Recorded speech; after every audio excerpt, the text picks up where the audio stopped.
Goenka house के विशाल hall में उस दिन एक अजीब सी खामोशी थी, जैसे दीवारें भी आने वाले तूफान को महसूस कर रही हों।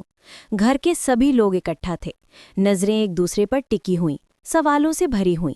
तभी सीढ़ियों से उतरी चोटी माँ, वो महिला जिसके शब्द इस घर में कानून थे। उसके साथ खड़ी थी रुचिता और उसकी गोद में वो छोटा बच्चा जिसकी पहचान इस घर में कोई नहीं जानता था।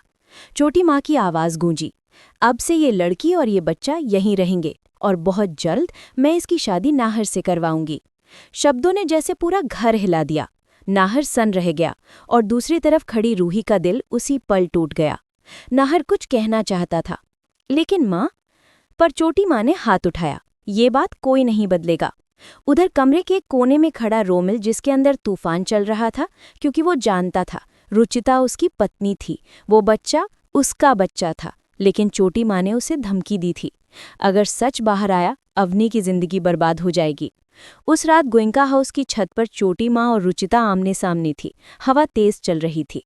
चोटी माँ बोली, अब से ये लड़की और ये बच्चा यहीं रहेंगे और रोमिल से दूर रहोगे।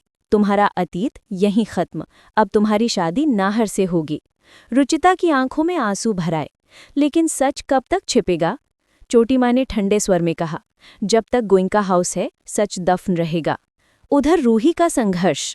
रूही के दिल में सवाल बढ़ते गए और उसने डीएनए टेस्ट कराया।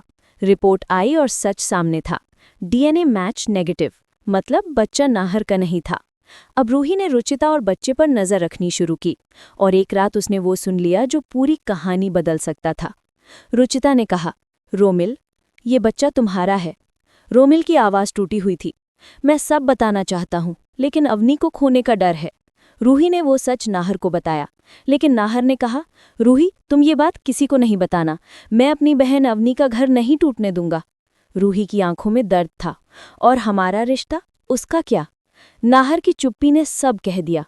अगली सुबह वो घर छोड़कर चली गई। उधर गोइंका हाउस में नाहर ने रुचिता की मांग भर दी।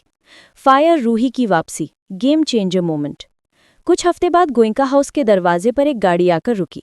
दरवाज़ा खुला, रूही वापस आ चुकी थी, लेकिन अब वो टूटी हुई लड़की नहीं थी। वो मजबूत, शांत और तैयार थी।